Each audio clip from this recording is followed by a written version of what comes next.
Welcome to Whimsy Woven Stories, where imagination takes flight and every tale is a journey into wonder. Here, we breathe life into the pages of timeless stories and create new adventures that spark joy and curiosity. Whether you're a lover of classic fairy tales, fantastical adventures, or heartwarming fables, you'll find a story to capture your heart and stir your imagination. Join us as we weave a tapestry of whimsy and wonder, one story at a time. The screen door slammed open, and Mrs. Fielding heard the rapid patter of footsteps. A young voice exclaimed, "Mama, Mama, there's a new girl in school. The teacher made her sit by me. I think she's nice. She rode the school bus home tonight and sat by me and everything. She said her daddy was the new preacher. Can I have her come over sometime and play?" Janice Fielding smiled warmly and pulled her 6-year-old son into her lap as he skidded to a stop beside her chair. "Slow down, son," she gently urged.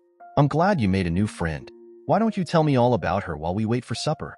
After her parents have had some time to settle into their new home, we'll talk about having her and her family come for a visit." After Alex had exhausted his excitement about his new friend, Janice asked, "Now, do you have homework you need to do, young man?" When Alex nodded, she continued, "Well, you know the rules. Homework first before anything else. Now, get busy, young man." As Alex trudged into the kitchen to tackle his homework, his older sister Barbara wandered into the room, seeking their mother's attention. Mrs. Fielding smiled affectionately at her 9-year-old daughter, recognizing the eye-rolling response to her brother's antics. Meanwhile, Janice's thoughts drifted to the new family in town. She recalled the moving van she had seen departing last Friday, likely the one used to deliver their furniture. Janice felt a sense of responsibility to welcome the newcomers and ensure they felt at home in the area. She was particularly pleased to hear they had a child around Alex's age. Living on their small family farm, about 2 miles from town, there weren't many children nearby for Alex and Barbara to interact with easily. Deciding to extend a warm welcome, Janice resolved to bake a nice cake. After supper, she and Alex would take it down to the new family's home. The short drive would give them an opportunity to introduce themselves and make the newcomers feel welcome in their community. Later that evening, Mr. Fielding came rattling up on the combine as she was putting the food on the table. He was in the middle of harvesting their soybeans, so she knew he wouldn't be interested in going with them. During the meal, she told him she was going to town for a short time after supper. Before she could say why, young Alex once again began talking. "Yeah, Dad. There's a new girl in school and Mama thinks they moved into that old house on the edge of town last week. That's where she got off the school bus tonight. My teacher told her to sit by me, and she asked me to take care of her. She's real pretty. Can I have her come over and play?" Donald Fielding looked at his wife and smiled. Then he turned to Alex and said, "Of course you can, son, but you need to remember she may not want to spend a lot of time with you here. After all, she may be a city girl and may not like to play the same games you do. She may want to do things with her girlfriends." Before he left to go back to the field, Donald walked around the table and leaned down to give his wife a gentle kiss. Even after all these years, this man could stir her so deeply just with his touch. She constantly prayed Alex and Barbara would one day find a mate that did that to them. She loosened her grip and watched him stand so tall. He said, "I'll probably be late again tonight. I still have almost 200 acres to cut, and I'll work as long as it's dry enough. Have to get the beans in so I can get ready to plant the wheat." Janice was a little sad because she felt he was much too young to look as tired and worn out as he did. She knew he loved his life here on the farm, but it was a hard one. Even with her help, one man had trouble working the whole 1640 acres, especially during the busy parts of the year. She once again looked into his eyes as she whispered, "I love you, honey. You be careful out there while we're gone. Please try to get in early. I don't want you getting hurt because you're too tired and get careless." Alex could barely wait for his mother and sister to finish cleaning up after supper. "Come on, Mom," he said. "It's getting late. Let's go." Finally, everything was done to his mother's satisfaction, and she smiled down at Alex. "Okay, honey, go get in the car and we'll go. Do you want to come also, Barbara?" During her visit with the new family, Alex's mother found out that Alice was an only child and that her father had grown up in the town. She had met and married Don at college, and even after 11 years living in Steelville, she didn't know everyone or the names of many of the children that had grown and moved out of town. Alice's grandmother still lived in the house Mr. Fowler was raised in. He had been pastor in a small church near where he went to college until his mother had told him that the town's only surviving church was looking for a new minister. He applied and got the job. It didn't pay much because the congregation was small, but he wanted to move back home, so he took the position. He and his wife were looking for part-time work to help support the family. They planned to stay in town indefinitely. That was the start of Alex's long friendship with Alice Fowler. Like most young people, their friendship waxed and waned as they grew and matured. Alex had the same thoughts about Alice as he did other girls. When he was younger, they were fun to play with, just like one of the boys. Then as she and he aged, she became a dumb old girl for several years. Because her father was the minister of the town's church, she attended services with her family 3 times a week. She and her family were very busy with church business, visitation, weddings, and funerals. Reverend Fowler and his wife became honored and respected members of the community. They were always helping a family with problems. They used the church to foster many beneficial programs, including an after-school program for the young people in the area. At this program, Alex and Alice became even better friends. They told everyone that would listen that they were going to marry each other. Then, of course, came the dumb old girl stage, and their love for each other cooled for several years. Many of the town's parents worked out of town because Steelville was so small. In fact, it had become a bedroom community, and most parents worked in factories or stores in one of the 2 larger cities, 22 and 40 miles away respectively. Mrs. Fowler decided she would open a daycare center in the church for the children of the community. She would take a child on an ongoing weekly basis or occasionally as the parents required. Eventually, she had so many children in her daycare, she had to hire help. Her income from this was more than enough to make life for the Fowler family very comfortable when it was added to Reverend Fowler's pay from the church. One of the ladies she hired was Alice's grandmother. This was where Alex met her. Occasionally, his mother needed to run to town for something, or she and his father wanted to go somewhere alone, and they used the church's babysitting service. As he aged, Alex didn't need much supervision, but they sent him there until he was old enough to stay home alone. This is where he first met Hope Fowler. He adopted her as his honorary grandmother, and she seemed to fall in love with him. Many times Alex would just go visit Hope on his own. As he aged, they would play board games, or occasionally croquet. Many times his friend Alice would join them. Like most children, as they aged, Alex and their other friends of similar age became curious about the opposite sex. From time to time, they would sneak away from the daycare center to either Grandma Hope's home or one of the other houses and play. From that time on, they played with each other regularly. Sometimes there were other boys or girls with them when they either went swimming in the local stream or sneaked away to be alone together. Alice always seemed to have many more male friends than she did female ones. In truth, she was the most popular girl in school. Just after they turned 18, Alice taught Alex how to please a girl. Alex was always very excited and very scared when they were together. The first time Alex gave Alice a climax, he was scared he hurt her. "No, you dummy," she said. "That felt wonderful. I screamed because you made me feel so good." One evening when Alex was in town, he saw Alice in a car with one of the older boys that lived in town. She was kissing him. The next day he asked her about it, and she told him Jason was her boyfriend. Alex was heartbroken. He had been trying to take Alice on a date for months now. He felt so hurt when she told him that because he thought they were boyfriend and girlfriend. Before long, Alice quit going with Jason and went with another boy. Alex saw her with several boys over the next several months, but none of the relationships seemed to last long. Rumors about how easy Alice was began to circulate throughout the school and finally the town. Alex didn't believe them though, because Alice was his friend, and he knew she wouldn't do the things the boys said she did. The next time he found out Alice was without a boyfriend, Alex asked her for a date once more. This time she said yes. He was so happy when she said yes. They started dating the spring of their senior year in high school. They went steady until the Christmas break of their freshman year of college. They played all the games young lovers do. Alex knew he was in love with Alice after that night. All he could think of was her and how much fun she was. Finally, over spring break, Alice had let Alex make love to her.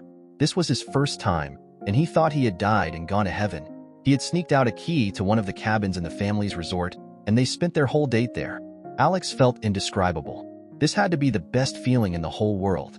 Now he knew why all the older boys and some of the girls talked about it so much and loved it so much. Unfortunately, like most young men, he didn't last long enough in this, his first time. While he was grunting out his climax, Alice looked up at him and hit him on the shoulder. "No, not yet." "Oh, Alex, how could you? I'm just barely getting started. I'm not there yet. Damn you, why didn't you wait for me?" Alex was so embarrassed he could have died. He blushed and began apologizing. "Honey, I'll make it up to you. Just give me a minute or two to rest." She sat up on the edge of the bed and glared at him. "No, Alex, just take me home. I'll take care of it myself. Why I believed you could take care of me is beyond me. You didn't learn anything from those other girls, did you?" "What do you mean? How was I supposed to learn anything from them?" Alex asked. Well, most girls try to teach their lovers how to take care of a woman. You didn't even remember much about what we did when we were younger. I just can't believe you. Alice, honest, there weren't any other girls, he said. Alice looked at him in shock and said, yeah, right? Don't feed me that line. I've seen you out with several girls from school. Alex blushed a little and replied, well, yeah, but you're the first one I've... Alex said, oh my God, you mean I am the first one for you? Alice screamed, oh my gosh. I can't believe you haven't done this before. Oh, this is just too good. By now, Alex was feeling upset and embarrassed. He just got out of the bed and began dressing. While Alice dressed, he straightened up the room then. Again, without speaking, they walked to his truck, and he took Alice home. He didn't even try to kiss her when she jumped out and ran into her house. He called her 3 days later for another date, but she refused. She said she had to do a church thing and maybe next time. Alice did date Alex twice more before summer, but she didn't seem nearly as anxious for him to take her out. She didn't let him make love to her. The couple did not date during the summer and fall. The week before Christmas, Alex called to see if Alice would go out with him that Saturday. Alice told Alex she couldn't go out then because they were busy at the church getting it ready for Christmas services. Alex was upset, but this was not something new. Lately, when he called Alice, she had been refusing a lot. She said she had been helping her parents a lot more frequently with church business. She said over and over that between studying and helping her parents, she just didn't have time to date. She said now that she was older, they trusted her more and wanted her to help with the important holiday preparations. Since he didn't have a date the Saturday before Christmas, Alex just went downtown to hang with his friends. They were walking from the pool hall over to the small quick pick store. They cut through the church parking lot and heard shrieks coming from one of the cars parked there. They walked up and looked in the window. Alice was in the back seat and Jason, one of her first boyfriends, was pounding her. They heard him groan and say, God, you are so good. I can't believe you called me back though. I thought you said you were going to get Alex to marry you, and we're done with us guys? Oh, I am going to marry Alex, honey. He just doesn't know it yet. I just needed some of your loving because Alex is the absolute worst at sex in the world. I've been trying to teach him something, but I just have to have some on the side at least until he learns how to satisfy a woman. Alex was heartbroken. He listened and tears began to course down his cheeks. He turned without a word and walked away from the car. His friends looked first at him, then through the window, then back at him. It was obvious they really wanted to stay and watch Alice get screwed, but finally they decided to go with Alex and try to console him. When they caught up with him, Jack, his oldest and best friend, said, hey man, she's a bitch. Always was and always will be. Hell, she has screwed almost every boy in town and most of them in our class. I thought you knew, and we're just trying to get some too. Alex turned to him and snarled, just shut up. I thought she was special. Now I know I was just a mistake. Well, screw her. She can just die and go to hell. The boys went back to the pool hall and shot a few more games, then all went home. Alex never called Alice again. After 3 weeks, school started for spring, and he saw her in the hallway their first day back. She tried to talk to him, but he just walked around her and kept going. Alice stood in the middle of the hallway and stared after him. She looked shocked, and there were tears in the corner of her eyes. Her girlfriends watched in silence too, then one of them asked, what was that all about, Alice? I thought you were going steady with Alex? He doesn't know about your dates with Jason and the guys, does he? Alice was crying when she replied, I don't know. We've been careful to not go where he is, and I never let them take me anywhere we might be seen. I just don't know what's wrong. That evening after class, Alice was waiting beside Alex's truck when he walked out to go home. He tried to get into the truck without talking to her, but she wouldn't move. Finally, he looked at her and said, what do you want? I want to know why you haven't called me and why you just ignored me today. I thought we were going steady. I don't think so, Alice. I heard what you said to Jason before Christmas. I saw you screwing him in the church parking lot, and I don't want anything else to do with you. Now will you get out of my way so I can go home? I have a lot of work to do before I can finish my homework. Alice collapsed on the parking lot and held her head in her hands. She was crying and wailing at Alex. Oh, Alex, please don't do this. I want to be with you, but I need a good screwing once in a while. I know I can be your woman after you learn how to take care of me. I really don't like the other boys, but you just need to learn how to make love. I'll teach you, but honey. Alex broke in and said, no, I don't want anything to do with a 304. I had heard rumors, but I didn't believe them. I thought you were a nice girl and I wanted to be with you. Now I don't. Just get the hell away from me. He reached down and pulled Alice up from the ground. He guided her over to the sidewalk and returned to his truck to head home. Alice drove home dejectedly, tears streaming down her cheeks. As she was passing her grandmother's home, the old lady saw her and waved. For some reason, Alice went around the block and pulled into her grandmother's driveway. When she stopped, her grandmother called out to her, "Child, whatever is the matter with you? Come in here and tell me about it." Alice slowly walked up to the porch and inside the old house. Her grandmother led her to the living room and sat down beside her on the couch. "Now tell me what's wrong, honey." Alice looked at her and began crying again. She said, "Alex saw me and Jason at church the Saturday before Christmas, and he broke up with me today. He called me a bitch and said he didn't want anything else to do with me." Mrs. Fowler looked at Alice a moment, then said, "Alice, what do you mean he saw you at church Saturday before Christmas? I don't remember having church that day. What were you doing there?" "Oh, Grandma, Jason and I were in his car behind the building talking, and..." "Alice Fowler, what were you doing going out with Jason again? I thought we all told you to stay away from that young man. Why would Alex call you a skank? Because you were talking to Jason?" "Alice, are you sure you were talking to Jason? I've been hearing some pretty unflattering things about you lately. Did you maybe do something Alex didn't think his girlfriend should be doing?" Alice looked at her grandmother and then ran from her house crying once again. The old lady watched her leave and said to herself, "I'm sorry, boy. I know my granddaughter is a bitch, and I'm sorry you got hurt by her." That evening seemed to be a watershed for Alice. She became less careful to hide her screwing around. It became common knowledge that any boy, any man for that matter, that got her alone could screw her. She seemed to have a natural talent for screwing and loved men. Alice always had a wonderful singing voice. For years she had sang in the church choir. Many Sundays during the service she sang a solo. When Alice sang anywhere, people would stop to listen in rapture. All were amazed and uplifted by the pure, clear sound coming from her mouth. Over the years, the choir became so good that they traveled to perform. Slowly, rumors began to circulate about Alice and some of the men in the choir and some of the men and boys she met during these trips. Wives, girlfriends, and mothers began to complain when they saw their husband, boyfriend, or son talking to Alice. They knew she was on the prowl again and wanted to protect their men from her. One Tuesday night, just after choir practice, the wife of the choir director caught him and Alice having sex in the church. This was the last straw.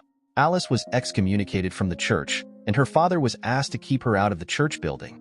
Eventually, the people in town turned away from Alice and her parents.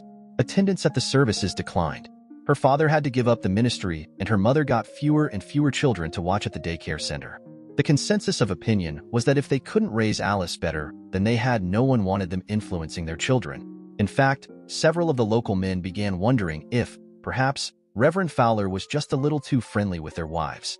Of course, the wife of the choir director divorced her husband and named Alice in the filing. The picture she had of Alice and her husband somehow got circulated all over town.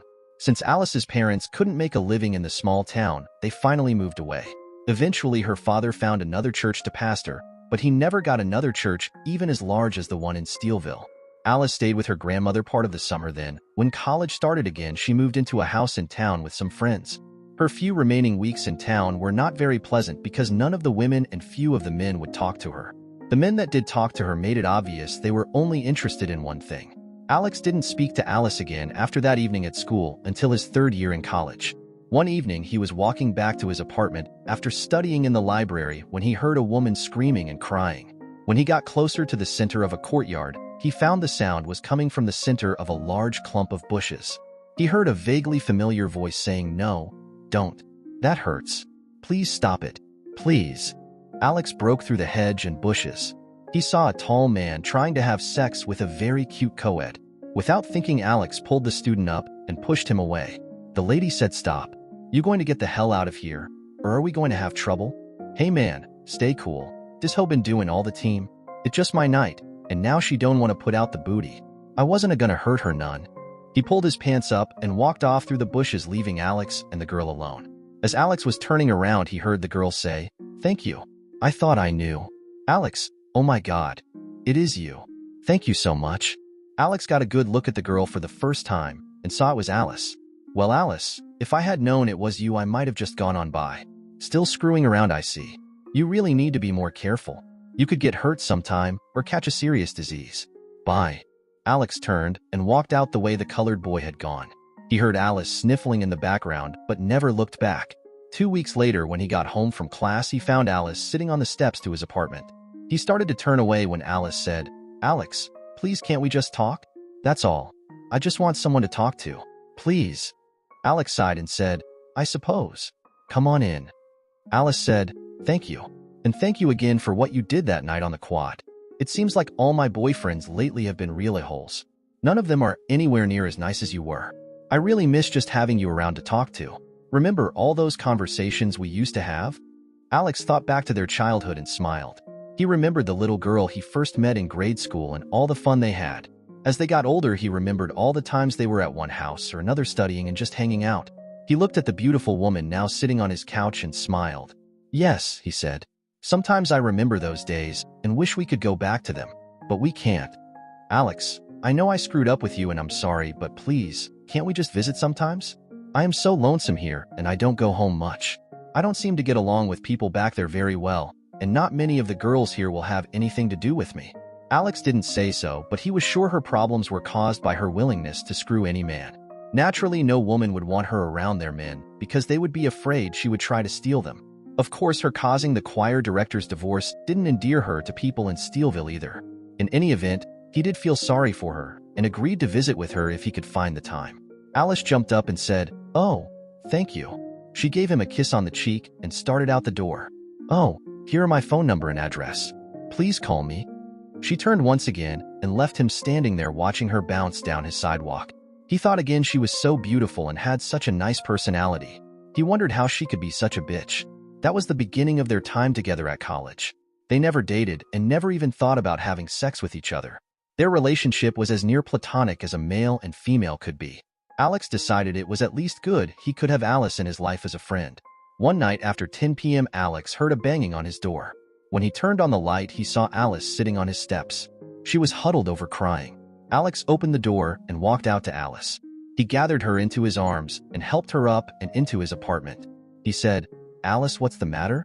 Are you okay?" Alice looked in his face and said, "Oh, Alex, I did it again.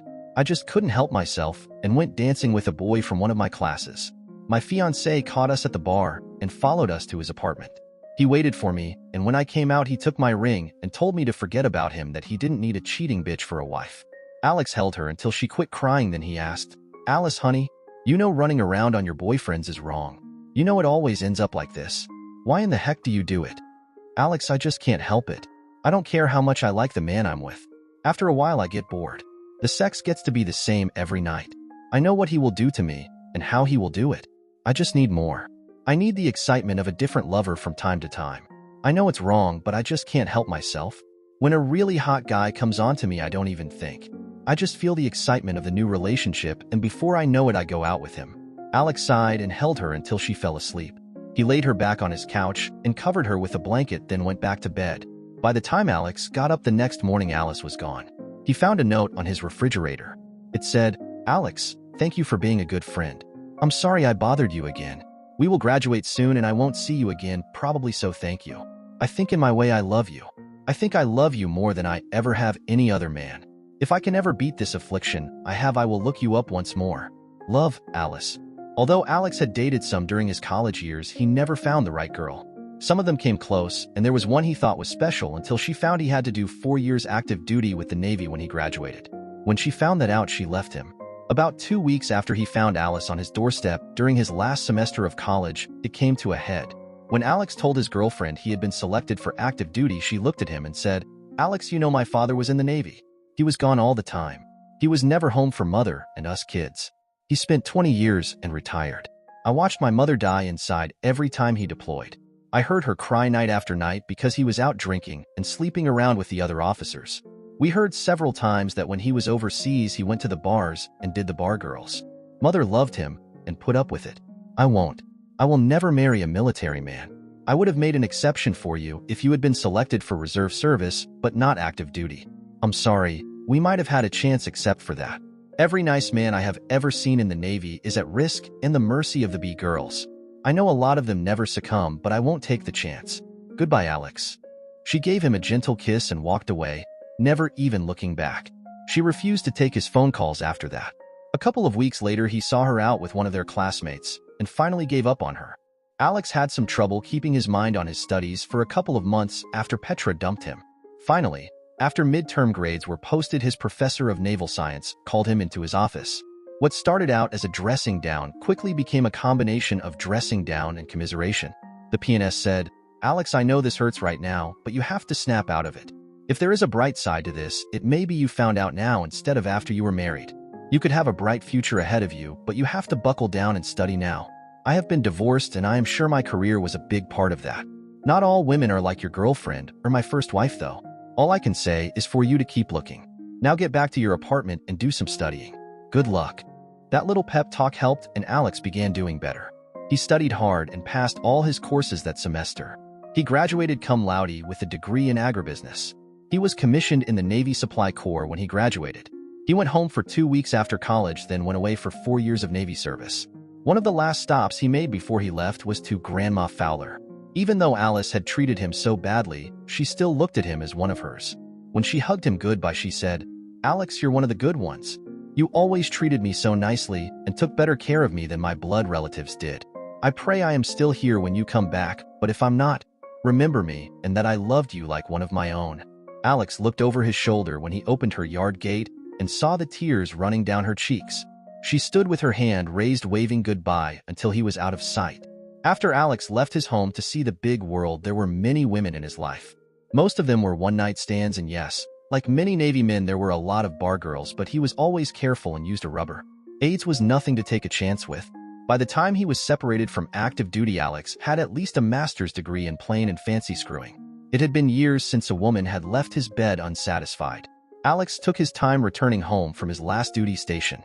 He drove his new Super Crew F250 Power Stroke across country. If he saw something he wanted to see, he stopped. If he found a place he liked, he stopped for a while. He met so many friendly people he lost count. If truth be told, he was looking for a place to light.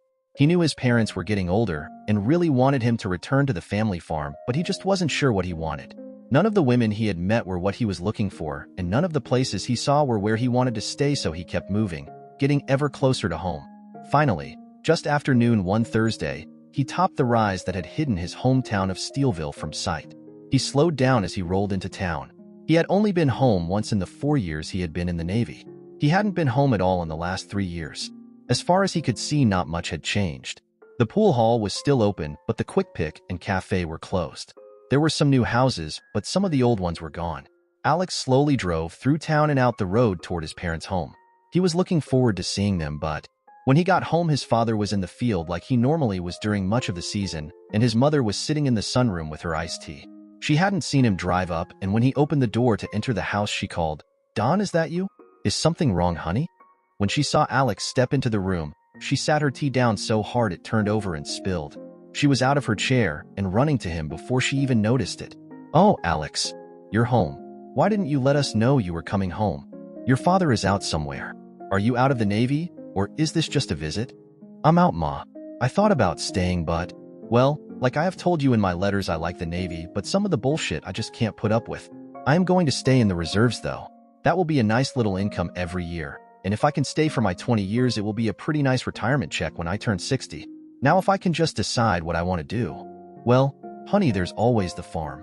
I know your father has always wanted you to have it, and to keep it in the family for at least another generation.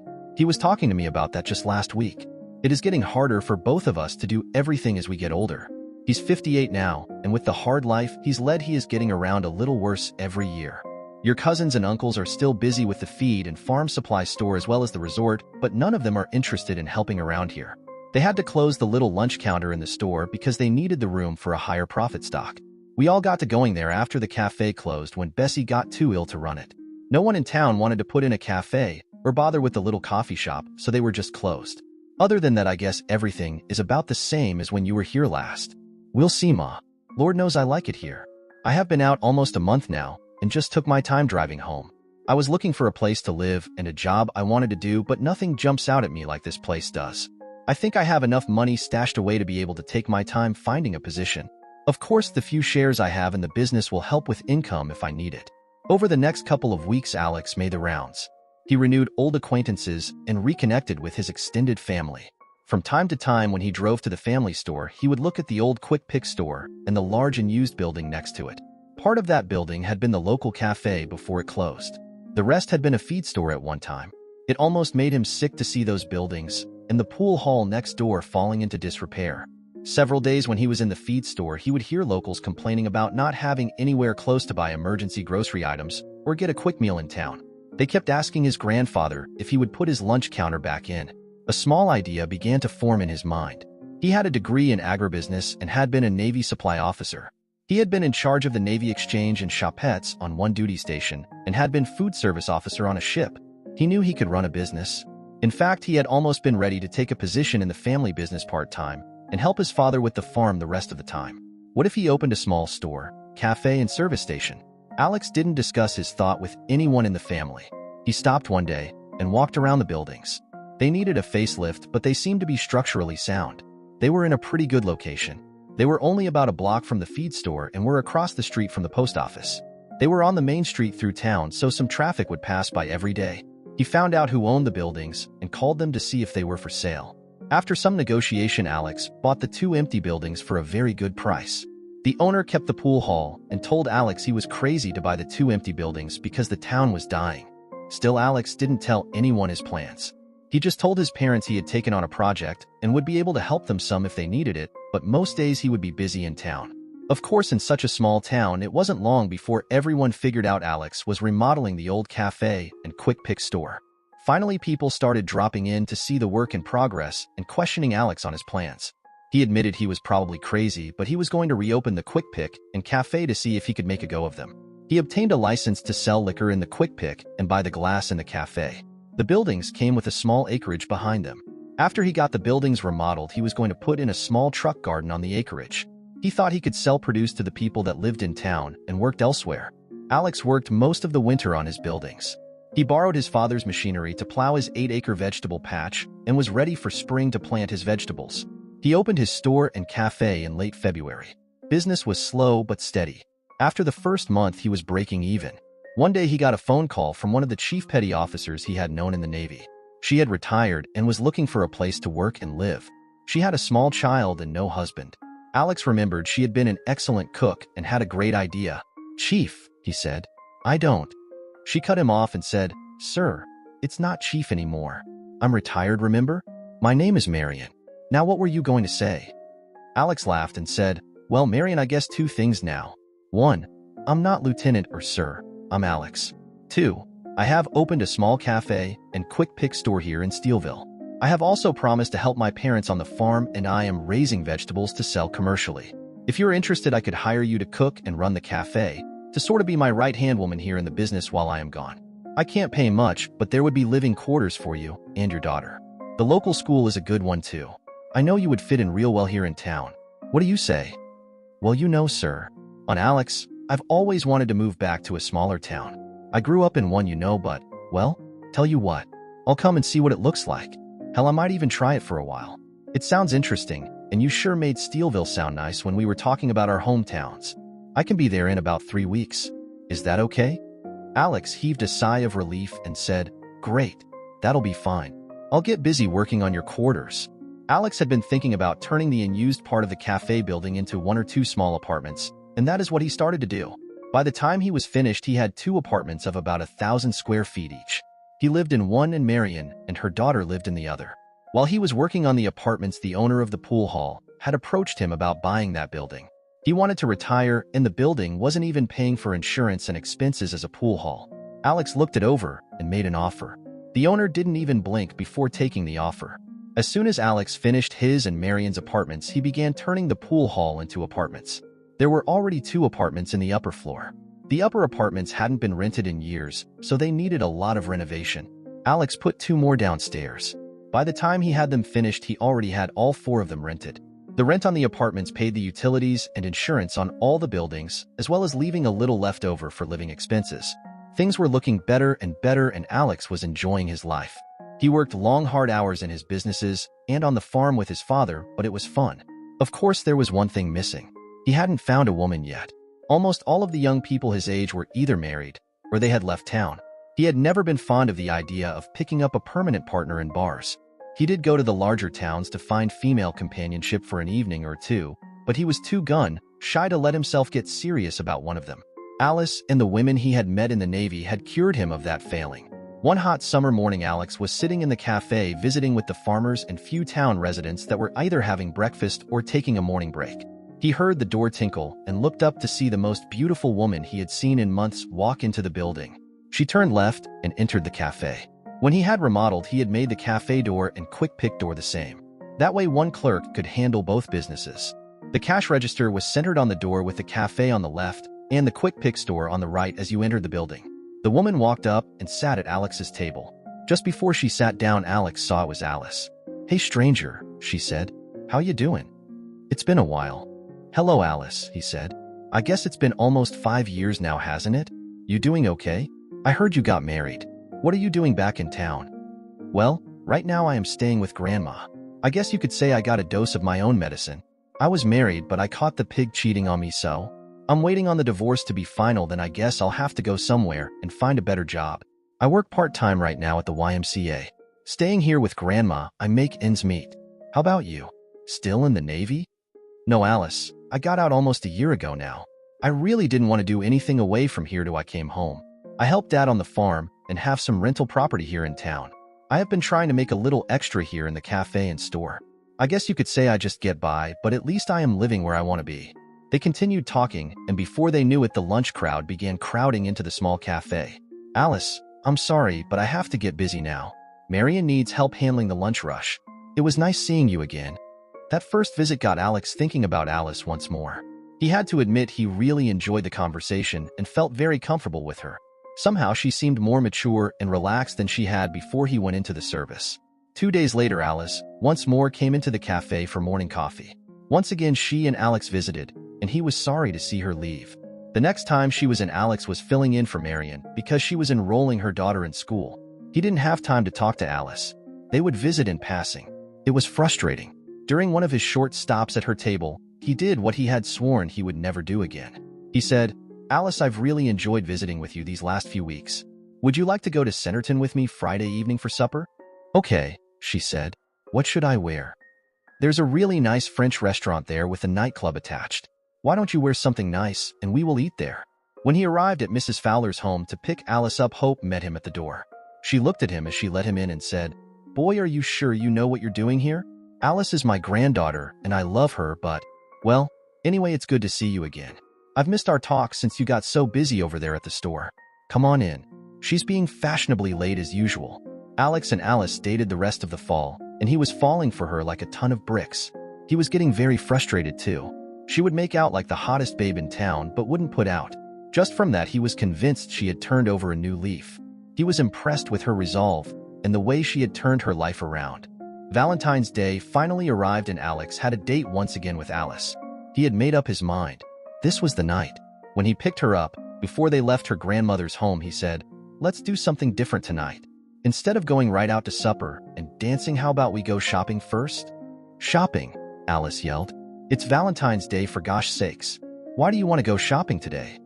"Well, honey, I thought if you wanted to get married, you might like to go pick out an engagement ring." Alice's mouth dropped open and her eyes bugged out. She stood silently for a moment, then wrapped her arms around him. As she was leaning in for a kiss, she said, "Yes, oh, yes. I think I would really love to go shopping with you tonight." Alex looked over Alice's shoulder and saw her grandmother looking at him. She looked into his eyes and frowned, then shook her head from side to side. She said nothing, just walked back into her den. The day after Alice's bachelorette party, Alex's sister Barbara drove back to her hometown to see him. She walked into the cafe about 3 p.m. and gave Alex a serious look. She cut straight to the chase too. She said, "Alex, let's go to your apartment. We need to talk." Alex felt a surge of fear, and his stomach began to hurt. He knew that she had taken their mother to the doctor the day before. She had not been feeling well for almost a year, and he feared the worst. Before they even sat down, Barbara grabbed the Glenlivet and 2 glasses. She poured each of them one and began to talk. "Alex," she said, "I don't know how to say this, but it needs to be said. Have you lost all your sense? What in the hell possessed you to ask Alice to marry you? You know what she was like when we were younger. You know she is divorced for cheating." Alex was getting more and more angry as his sister talked, and he broke in when she said Alice had divorced because she was cheating. He said, "Hold it right there, Barb. I know she used to be pretty bad, but she has changed. Hell, I was pretty bad when I was in the Navy, but I don't do things like that now. Besides, she said it was her husband that caused the divorce." Barbara looked at Alex and sipped her drink. She took a deep breath and said, "Now, let me continue. I wasn't invited to her bachelorette party, and as far as I know, none of the women from Steelville was. I made it a point to find out where it was, and I went to the bar uninvited with David. Alex, if she has turned over a new leaf, I'm the Queen Mother of England. She danced every dance, and in my opinion, none of her dances would pass the husband test. She let the men touch her inappropriately and kissed them all. I never saw her do anything else, but there were many times during the party when she was out of my sight for 30 to 45 minutes. I wouldn't be at all surprised if she had gotten royally screwed during those absences. Alex, I really think you should rethink this decision. Alex sat and stared at his sister. He had never been so angry with her before. You spied on Alice? Now you tell me I should dump her? Damn it, Barb, she is the only woman I have ever found that I love enough to ask to marry me. I know she was a little wild, but she's over that now. Hell, I saw you sometimes in a bar before you got married. You got pretty wild also. Should I tell David about how wild you used to be, and that he should watch you because you might cheat on him? I don't want to hear any more about this. He got up and walked back to the cafe. Barbara sat there for several more minutes, then sighed and followed Alex back into the cafe. She stopped beside his chair and said, Alex, I'm sorry. You won't hear another thing from me about Alice, but I felt I had to make the effort. I love you and I really, really don't want to see you get hurt. You don't know how much I hope and pray you are right and I am wrong. She bent and gave him a gentle kiss on the cheek before she left for home. Alice and Alex had a June wedding. They took a week off for a short wedding trip, but he had to get back fast so he could work his vegetable patch and do the summer work on the farm. Alex had hired Pablo the year before, and he was a big help, but he and his father still needed Alex there during the busy part of the year. Alice wasn't too happy with such a short trip and complained about it incessantly. Alex wondered where the sweet woman he had dated had gone. Alice continued to work part-time at the YMCA in the town about 20 miles away. She didn't want a more responsible job, but she and Alex did enjoy the extra money she brought in. She also said she really needed the contact with her friends there. Alex told her if that was the only reason she was working, he could find her something to do in the cafe or store. Alice refused to consider that. She said she wanted to keep her job so she could visit all her friends that came to the Y. Alex began worrying about the way she worded that statement. He dropped by her work unannounced from time to time to see her. After being there several times, he decided there was nothing to worry about. He had noticed the hours she worked, most of the customers were women of all ages. He did notice when college started there were a lot more young men using the waits, but they were mostly 6 to 10 years younger than Alice, so he felt they would be no bother. Time went on, and their sex life was good. In fact, it was better than good. At times, Alex thought Alice was going to screw him to death. If he was not totally exhausted, she would do him twice a day. He actually looked forward to her periods so he could get some sleep. He admitted to himself that the old rumors were right. She was fantastic in bed. Time progressed and Alex was happy. He and Alice were doing well. Marion and he had fine-tuned the menu, and on Friday and Saturday nights they began serving some continental cuisine. They got so busy they hired a young woman named Brandy to help in the cafe/restaurant and the store. More and more often they noticed people were coming to eat from Centerton, a city that was almost 70 miles away. Sometimes people would wait for over an hour for a table. Alex's sister had a friend that lived in Houston, Texas. She sent him a newspaper clipping from the daily paper in Houston, giving a very favorable review of his restaurant.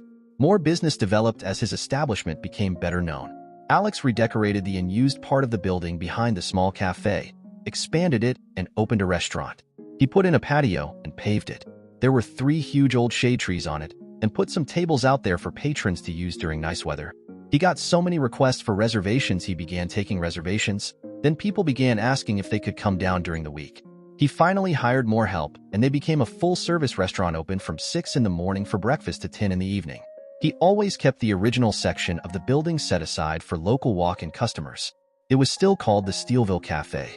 The cafe was separated from the restaurant, which was called Alex's Place, by a partial partition. It was not as fancy as the restaurant and was open only for local customers. The restaurant served supper only, but the cafe served all 3 meals and had a separate entrance. There were separate menus, but any meal could be ordered in either section if the restaurant was open. Many times Alex would leave people without reservations waiting, even if they had driven a long distance, so he could seat his neighbors in the cafe part of the business. The busier he got, the more he had trouble with Alice. She wanted him home in the evenings, and she wanted sex. Finally, he began making sure he was home 2 evenings a week, and they quit serving the evening meal Monday and Tuesday. Alex routinely drove to Centerton and shopped at Sam's Club and some of the other supply houses for his groceries and the ingredients for the meals he served in the restaurant.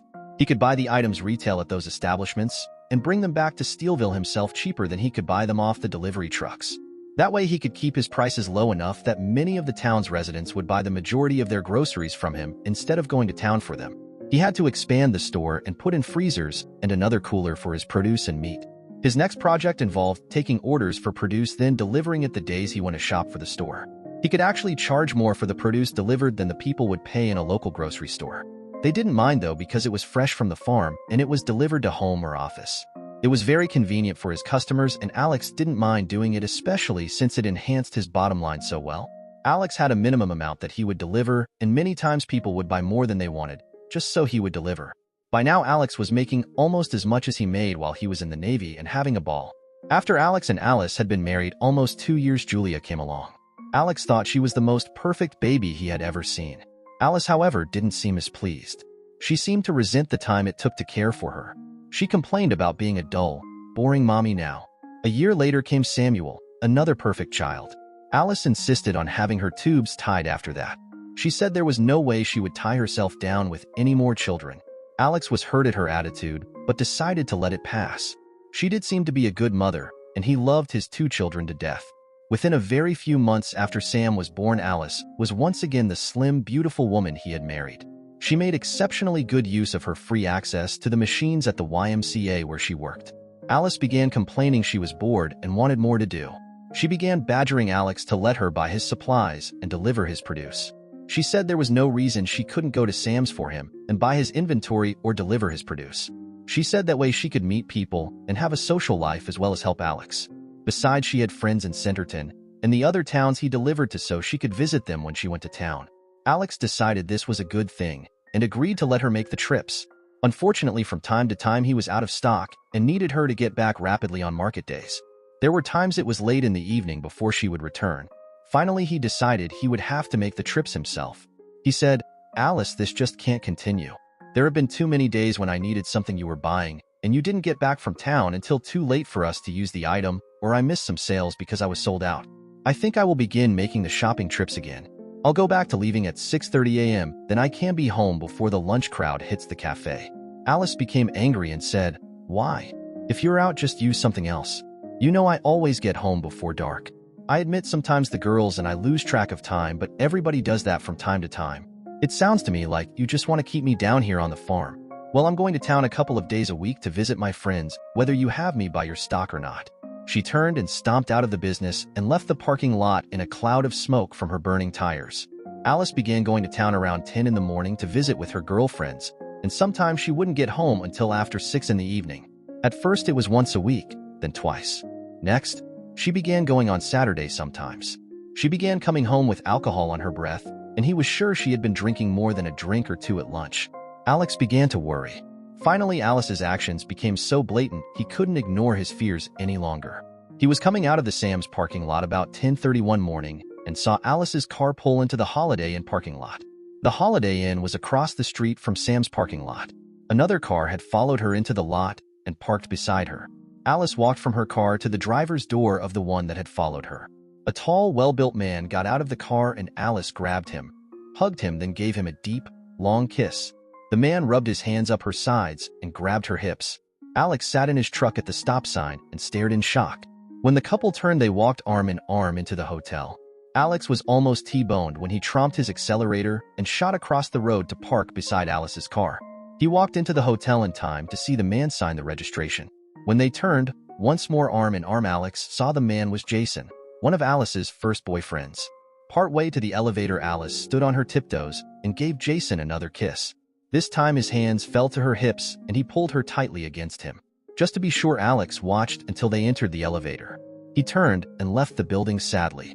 All the way home, he kept telling himself he should have known and stayed well clear of Alice. Barbara and Hope had tried to warn him. He got what he deserved for ignoring the fact she was a bitch. Leopards don't change their spots. Alex had a couple of friends that were in law enforcement. The next morning when they came into the cafe for coffee, he sat with them.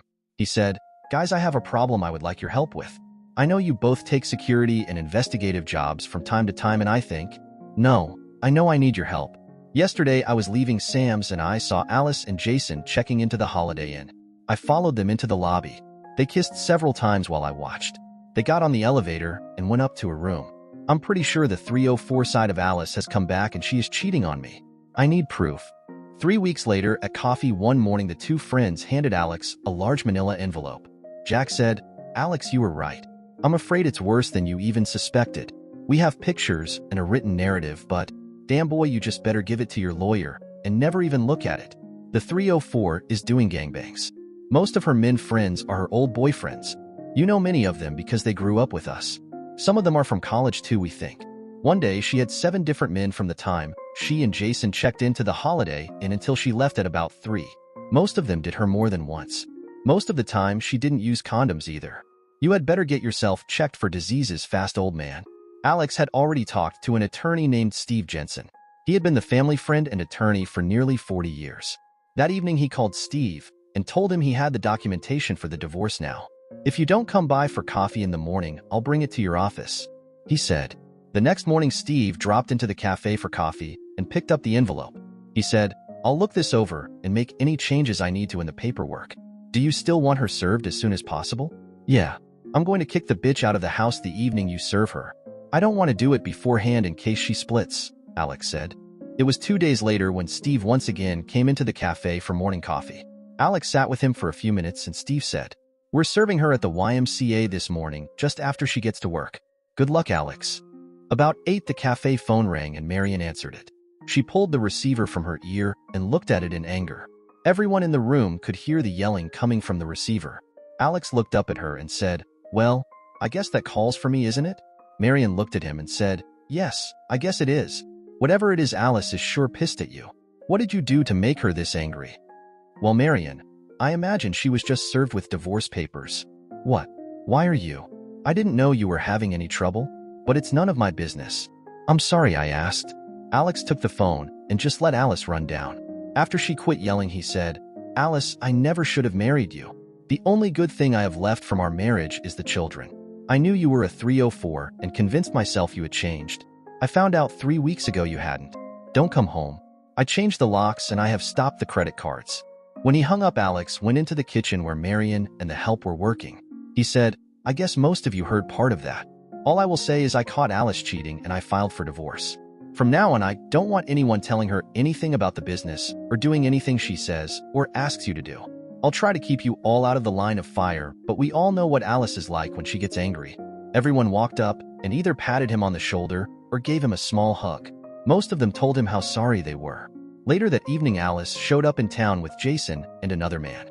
Alex got a phone call from a neighbor that someone was trying to break into his house. He grabbed his coat and drove home as fast as he could. He called the sheriff en route. When he got home, Alice and one of the men were banging on the door of Alex's house trying to get inside. Just as he was opening his truck door, Jason pulled his foot back and tried to kick the door in. Alex said, Just go on and do that, a-hole. I'll have the cops arrest you so fast for breaking and entering that your head will spin. Jason turned and started for Alex. He said, You little pipsqueak. You never were much in school and you're not much now. You open that damn door right now, or I'll kick your butt so bad you'll be in the hospital for a week. Alex reached under his coat to the small of his back. He pulled his hand back out just as Alice looked at him. Her face blanched when she saw he was carrying his pistol. She put her hand on Jason's arm and said, Stop, honey. He'll do it, and he has a gun. Alice turned back to Alex and said, Since you're being such an a-hole, I've decided to take my things and move to Grandma's. Now are you going to open this door, or do we have to do this the hard way? Alex looked at the three and said, Stand back from the door. I'll let you in, Alice, but I won't let you take a damn thing that isn't your personal property. We'll let the court decide what else you get. Alice smirked when he mentioned court. The three were moving over to the side when a sheriff's car pulled into the drive. The deputy got out and said, What's going on here? We got a complaint of a possible burglary? Alex and Alice began talking at once. Alex stopped and Alice continued, Divorce and this hole won't even let me in to get my clothes. The deputy looked over at Alex and said, Is that true, Alex? Alex said, No, not entirely. I caught her cheating and filed for divorce. I changed the locks on the house and was coming over to let her in to get her clothes. I got here just as Jason over there was trying to kick the door in. There is his footprint on the door. I was making the move over there so I could unlock the door to let her get her clothes and personal items when you drove up. I would appreciate it if you would stay until that is accomplished. Alice and her 2 friends went through the house like a buzzsaw. They made no effort to leave it neat. By the time they had all the items Alice felt were her personal property, the rooms were a mess. The deputy watched until they drove away, then shook Alex's hand. He said, Alex, I'm damn sorry to see this, but I'm not surprised. If you need us again, just call. Alex drove back to the restaurant to finish the evening. He was driving past Mrs. Fowler's home when he saw her standing in the door with a shotgun. Alice and her two friends were standing there with their arms full of her clothes. Alex pulled to the curb and walked into the yard. He heard Alice say, "But Grandma, you have to let me stay with you. Alex kicked me out of the house, and I don't have any place to stay." Mrs. Fowler looked up to Alex and asked, "That true, Alex? Did you kick her out?" "Yeah, I'm afraid I did." "You were right, Hope. A leopard doesn't change its spots," Alex said. Hope turned back to her granddaughter and said, "Caught you cheating again, did he? Well, I don't need your kind living here with me. You can just take off with your two friends here. I don't suppose there's any place here in town for the likes of you." Alice was crying as she and the two men walked back to their truck. Alex and Hope watched as they got in the cab, Alice in the middle. Jason was shotgun. As soon as the door closed, Alice scooted closer to him and laid her head on his shoulder. They drove off, taking the road toward the nearest town.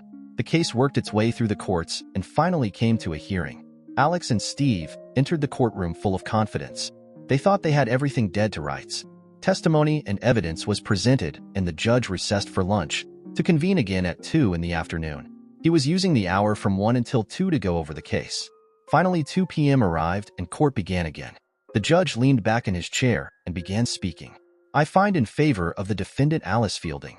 She is awarded divorce on the grounds of extreme mental cruelty levied on her by her husband Alexander Fielding. Never in my long career have I seen a case such as this. Mr. Fielding, a man, does not own his wife in this day and time. No one has a right to restrict travel like you tried to do to Alice. No one has a right to say who can be their spouse's friends either. Custody of the two minor children is awarded to Mrs. Fielding. Mr. Fielding may visit his children under supervision 1 afternoon a week. If at any time he is found to have a weapon in his possession during this visitation, he will be denied further visitation with his children. Additionally, Mrs. Fielding is awarded half of the business and 60% of the savings and investments. She is awarded the house currently owned by the couple and the 100 by 140-foot lot it sits on. Each person will keep the automobile currently in their possession and their personal property. I award $800 per month child support to Mrs. Fielding and $500 per month alimony. Mrs. Fielding's maiden name of Fowler is restored to her effective today." Alex and his attorney sat in shock as the judge droned on. This was amazing. In rough figures, Alice was getting about 75% of the couple's assets and half of Alex's net income. They did not question the child support because Alex had the DNA of his children tested after he found out how many lovers Alice had. The children were definitely and fortunately his, so he wanted to provide for them. The rest of the settlement was completely unfair, though. Steve shot to his feet and said, "Your Honor, I have to protest. This award is unconscionable. You have bankrupted Mr. Fielding. If you award this amount to his ex-wife, he will definitely lose his business and his livelihood. He is the innocent party here." The judge looked at Steve and said, "Objection overruled. Counselor, I purposefully made these awards harsh. Mr. Fielding and others like him have to learn that mistreating a spouse is not condoned in my jurisdiction." Court adjourned. Alex and Steve left the courthouse in total dejected shock. Steve told Alex they could file an appeal, but it would take a couple of years for it to be heard. In the meantime, he had to make the transfers as required by the judge. Over the course of the next week, Alex began transferring money, stock, and property to Alice as required. One of the hardest things for him was missing his children. Alex had to borrow heavily to give Alice cash for her share of the business. Finally, Alex had made all the required transfers. He had to move into a small room in the business he had been using for storage. He installed a bathroom and a small bed and chair. His income was now barely enough to pay his personal expenses. The week after the divorce was final, Alice put their home up for sale. About 3 weeks after the divorce, a strange car pulled up in front of the cafe. A man no one had ever seen before came into the building and asked for a cup of coffee. He sat drinking and looking around. Finally, he asked the waitress, "Brandy, for Alex." Alex walked up to the table, and the man stood and offered his hand. He said, "Mr. Fielding, I don't know if you want to talk to me or not, but I thought I would come down and see you, perhaps commiserate with you for a moment. I heard about your divorce and thought probably you would need a friendly person to curse with. You see, I was Alice's first husband. She and her pet judge nearly bankrupted me like I heard they did to you. She was awarded a little over 80% of our assets when I caught her and Jason cheating and divorced her. I didn't have the money to file an appeal, so I just paid and went on. I have to admit I was happy when she married you, so I could quit paying alimony, but I really wish I had the guts to talk to you before you married." She took me for almost $1 million and in about 18 months, managed to spend it all as far as I could determine. By the time I got the money to file the appeal of the divorce settlement, there was no reason to do so because all the money was gone. At times I think she may have moved it offshore, but I have never been able to prove that. I believe she and the judge are sex buddies. I never caught them together, but about 3 months after our divorce she took a cruise. I did find out the judge made a cruise at the same time on the same ship. I thought that was a little fishy, but other than verify she and the judge did talk some on the ship, I could not prove they did anything else. I think she probably paid for his passage though. I had a friend in the bank that said she withdrew a very large amount the month they took the cruise. She spent almost $100,000 that month. Shortly after, that money began draining out of her accounts here until it was gone. She then moved back here with her grandmother, and you know the rest. I'm sorry you got caught up in her web, but there's nothing I could do. I was pretty sure you wouldn't have believed me if I had contacted you, and I admit I wanted her to marry, so I could quit paying alimony. For what it's worth, Mr. Fielding, I am sorry. The man stood and left $3 on the table. He said, "Use that for the coffee, please, then let the waitress have the rest. Good luck." Alex was disconsolate after the divorce. He let himself go, wearing smudged clothes, shaving very rarely. He missed his children. His employees began watching him with worried expressions on their faces. They seemed more solicitous of him and more protective. Brandy took it on herself to keep his little hovel of a room clean for him. Brandy told him that since she was only a part-time helper, she had the time, and he needed the help. She had been living with Mrs. Fowler for almost 2 years in her maid's quarters. Since she worked part-time at the cafe, she kept house for her in lieu of rent. She said, "Alex, Mrs. Fowler doesn't care if I help you or come home later than I used to. I still have time to cook her supper and do the cleaning I agreed to do for her. Now you just let me be. I have work to do." Alex decided it was easier to leave her alone than argue, so he walked outside and never brought it up again. Mrs. Fowler began coming into the cafe more frequently. She always talked to Alex when she did. Shortly after the divorce, she had come in, and when Alex sat with her for a cup of coffee, she had said, "Alex, I'm only going to say this once, but I have to say it. I'm sorry she did you this way, but I'm not surprised. I think that Alice makes her living taking from the men in her life. I prayed she would not hurt you, but I guess my prayers weren't answered this time. You know you're special to me, and if you ever need anything, all you have to do is ask. I mean anything too. Help, money, you name it. If I can help you, I will." Finally, after 2 months, Marion had all she could stand, and she cornered Alex after they closed. "Damn it, Alex, when are you going to snap out of it? I divorced a cheating pig, and I know how it hurts, but I didn't let myself wallow in self-pity like this. Hell, you fall down, you cry. If it hurts, then get up and hit the trail again. Right now you are more of a problem around here than help. I know this is your business, but it won't be much longer if you don't get your shit together, sir. I know the booze we serve is yours, but that doesn't mean you need to try and drink it all before we can sell it. Now why don't you get some sleep for a change instead of crawl into your nightly bottle? Take a few days off and go to the resort or take a trip. Forget that damn 3-0 then come back and take charge again." Alex felt himself begin to cry again when Marion lit into him. He looked at her and said, "I know you're right, Marion, but I just can't. I miss the kids. God, how I miss them. Not seeing them unless Alice is standing there watching. Not able to do anything with them that a father should. Knowing Alice is feeding them a line of bullshit about me. 3 weeks ago, Sam asked me why I tried to shoot Mommy's friend, and was I going to shoot them? It just hurts so damn bad." After that statement, Alex got up and walked into his little dimly lit room. Marion saw him reaching for his bottle as he pushed the door closed. The next morning, Alex did show up in the cafe in clean clothes and cleanly shaved. Marion and Brandy heaved a sigh of relief. Brandy brought him a fresh cup of coffee and placed it at his favorite chair beside the cash register. Later that morning, Pablo, his hired farmhand, came into the cafe. He walked up to Alex and said, "Patron, I have done much for you, because you have done much for me, but I cannot keep on like this. My wife, my family, they need time too. I have worked many weeks without time with them, and they sadden. We know you have lost your family, but this is not a reason to stop living and doing. A man must hold his head up and do what is expected of him, no? My missus, she wants to go see her family. It is not so busy a time now, and we ask if this can be done, patron. I have talked with Jose, and he say he can do much of my work for you while we are gone if you would allow it." Alex looked at Pablo and pushed a chair out from the table for him to use. "Have a seat, Pablo. Please." He turned to Brandy and said, "Brandy, please bring Pablo a cup of coffee." Alex reached into his pocket and pulled out his billfold. He took out a check and began filling it out.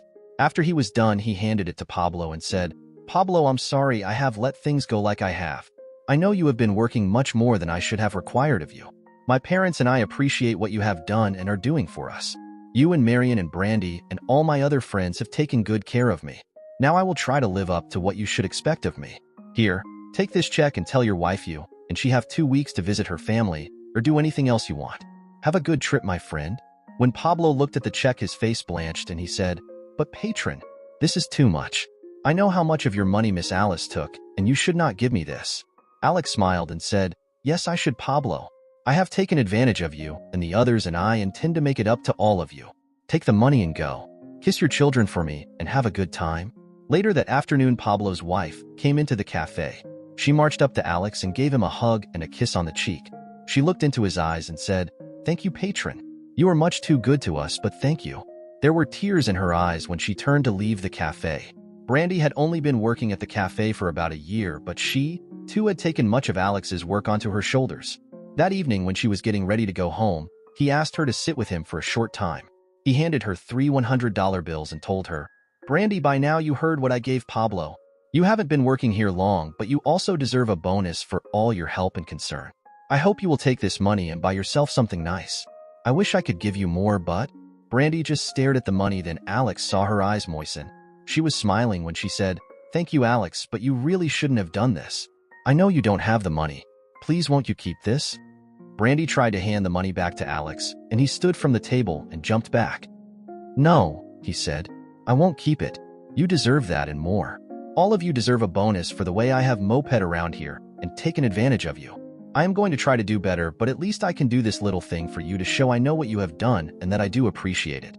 Throughout that day and the next, Alex gave all his employees a bonus of varying amounts. The last one he had to talk to was Marion. He asked her to sit with him after they closed up that evening. They were both drinking a beer. Marion sat in the chair quietly and watched Alex.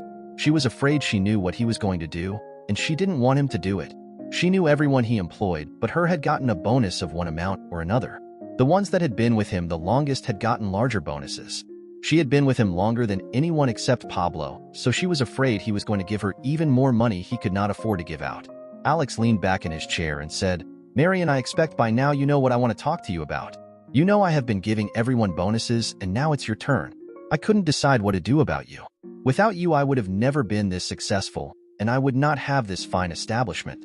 For someone of your caliber and ability, I don't think mere money would suffice to show how important you are to me." Alex reached into his bank bag and took a document from it. He placed it on the table in front of Marion. "I have decided to give you a potentially unlimited amount of money. That paper in front of you is a contract signed by me already that increases your salary here. It gives you a 10% share in any profits either the cafe or restaurant generates for as long as you care to work here. It is in addition to your agreed-upon salary and formalizes your position as manager of the establishment." Alex continued to progress and slowly got back nearly to his former level of happiness. Everyone noticed, though, that when young children were in the business or playing outside, he became very morose. He would stare at them with such longing everyone could feel his despair. 15 months after his divorce, Alex was opening the cafe when he heard sirens. An ambulance flashed past the building and turned left onto the next street. He walked down the block and turned toward the now stopped ambulance. When he saw where it had stopped, he broke into a run. He got to the front door of Mrs. Fowler's home when it was thrown open. He stepped back as the attendants wheeled a gurney out with Hope laying on it.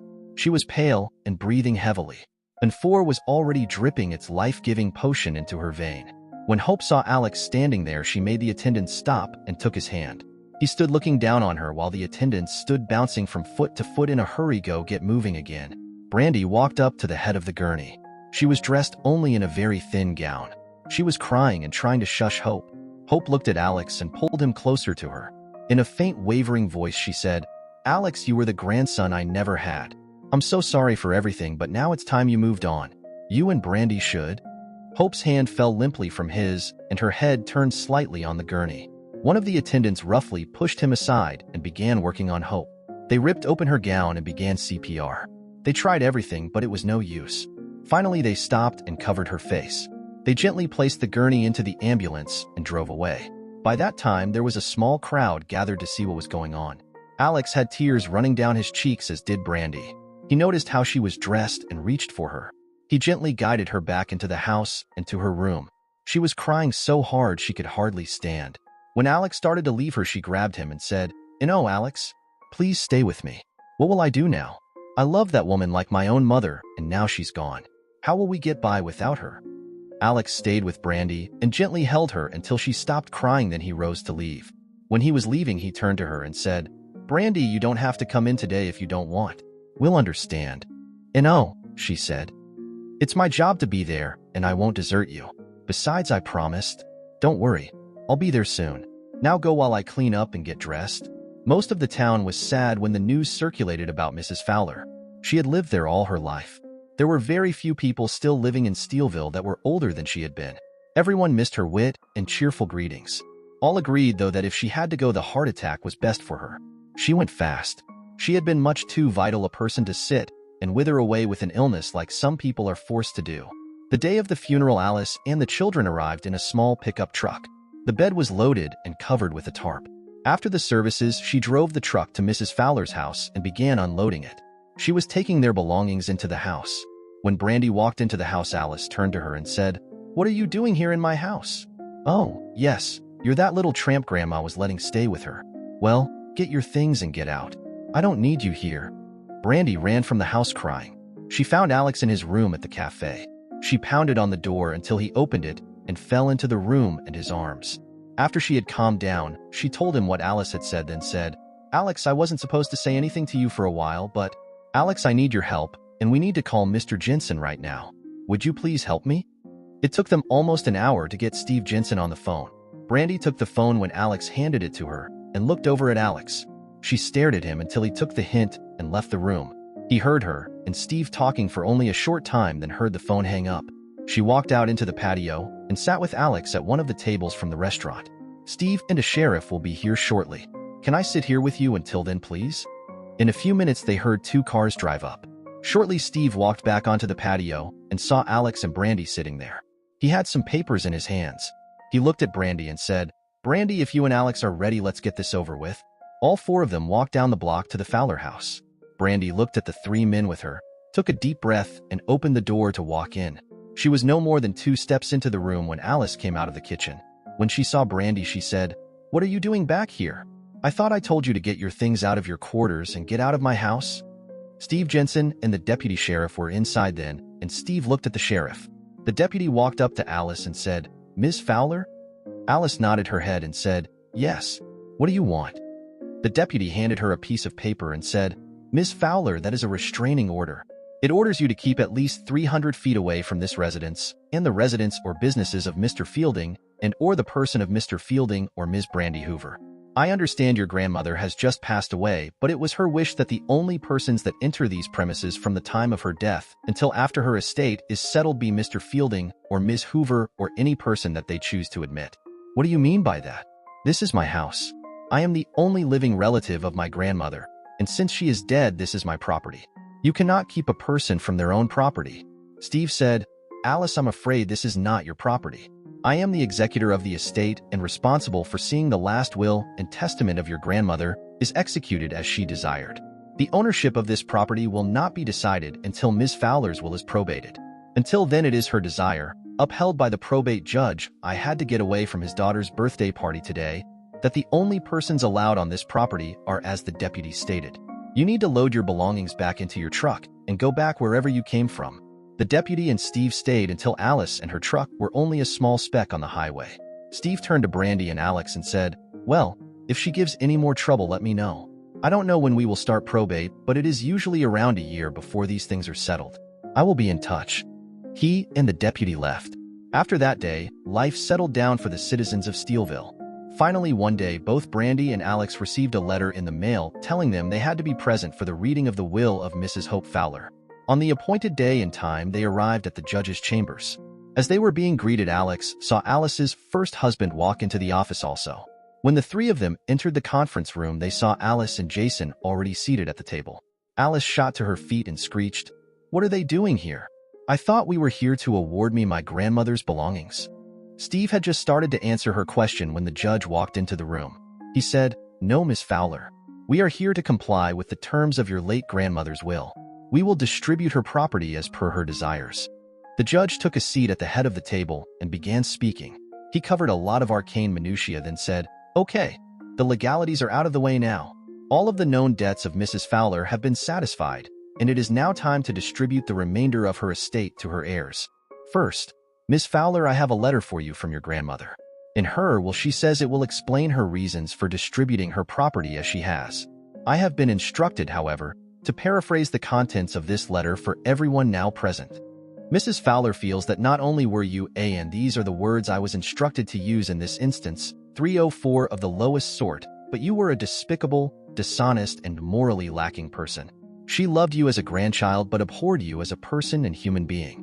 Your actions from puberty until this time were not those of a Christian or moral person. She is trying to make some of the things you have done to others in your life right with her bequests in this will.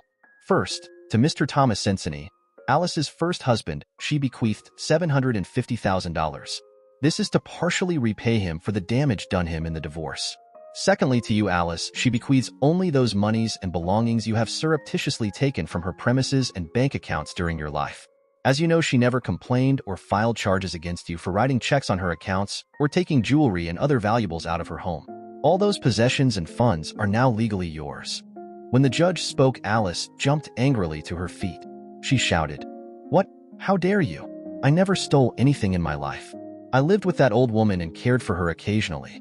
I may have written some checks for necessary things, but that is all." "What?"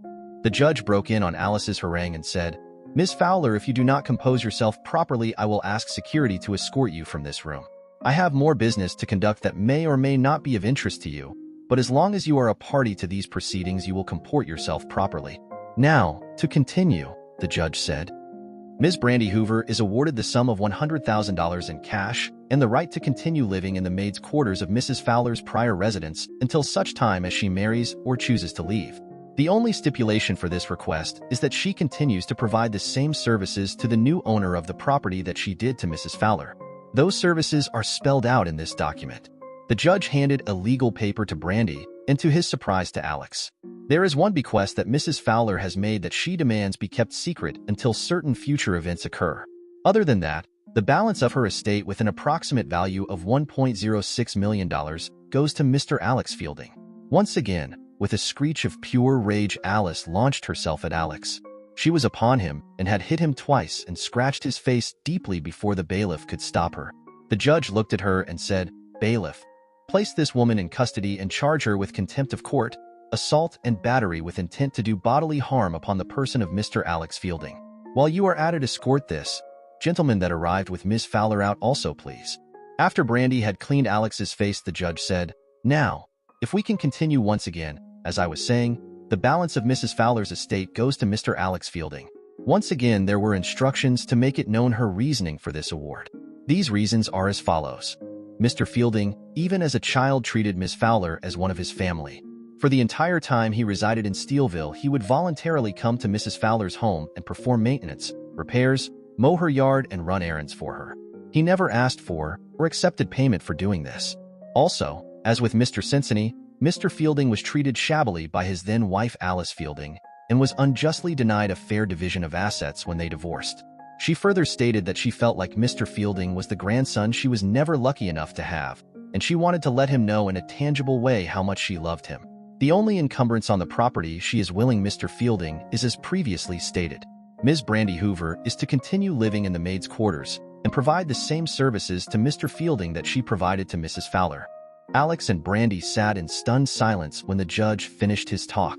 As he was putting his papers in the proper folders, the judge once again spoke. He said, "Mr. Cincinnati, Mr. Fielding, I know it is too late, but I do want you to know Mrs. Fowler had hired a private investigator. Somehow she formed the opinion that the judge in your divorce proceedings was not exactly unbiased. Unfortunately, he died before she could make her information public. She did want me to let you know that what she had discovered was enough to get him disbarred and perhaps some jail time. It appears he had been a secret lover of your wife almost from the time she got into college. There was evidence she traded sexual favors for lenient judgments, shall we say? I hope you all have a good day and that these bequests go a long way to righting the wrongs done you." After the title to his new home had been properly recorded, Alex moved his meager belongings from the small room he occupied in the back of the store to his new abode. The very next morning, he hired a contractor to enlarge the apartment he had been living in. He added a small kitchenette and one living room and bedroom. Everyone wondered what he was doing and why, but he would not say. Finally, the additions were completed, and he called all his staff into the cafe in mid-afternoon. Jose was there in his threadbare but clean work clothes. He looked around and then said, "You all have been my very good friends for a long time, as well as my very good employees. Jose has not worked for me long, but he is a very good hard-working man. When I was feeling sorry for myself after my divorce, I hired him to give Pablo a hand. He is a hard-working man and a good man. He and his wife have just had a new baby, and I cannot in good conscience let them continue to live in that old trailer they are renting from George Jones. Jose, I have enlarged the rooms I was living in, and it would honor me if you and your family would move into them. As part of your salary, I will furnish those quarters rent-free, just as I now furnish the apartment Pablo and his family occupy." Jose stood staring at Alex while all the other employees smiled and patted him on the back. Finally, he got his voice back and stammered, "Thank you, patron. You will not be sorry you have honored me and my family in this way. If ever there is anything we can do for you that we are not, you just have to ask. If I may, patron, I would like to go tell my Margarita of this generous thing you have done." Alex smiled and said, "By all means. Here are my truck keys. Why don't you and Pablo go and begin moving your things into your new home?" "Oh, senor, we could not. We are still working," Jose stammered. "Yes, you are Jose, and this is my order to you. Move your things into your new home and take all of tomorrow to enjoy it and help your wife arrange things to her satisfaction." The next morning, when Alex came into sight, walking from his new home to his business, he saw a smiling Margarita standing on the patio. He walked to her and said, "Good morning, Margarita. You are up early. Is your new home satisfactory?" Margarita handed Alex a cup of coffee and one of the cafe cups and said, "Oh yes, senor, it is magnificent. We thank you so much. How can we repay you?"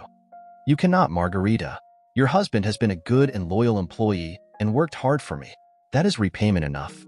That and knowing I have provided your little one a safer and more healthy place to grow up in." Over the next 2 weeks, Alex noticed Margarita working in the kitchen. Then one morning he came into the cafe and saw the menu had changed. Now there were Mexican entrees offered, as well as the traditional American fare. He walked into the kitchen and saw Margarita once again there. She was happily cooking and bustling about while Marian watched. Margarita's daughter was happily chattering away in a small playpen just inside the door to Jose's quarters. "Okay, do you mind telling me what is going on here? I have seen you in the kitchen now for 2 weeks. This morning I find the menu has changed.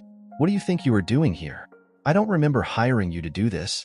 Margarita looked nervous and hung her head.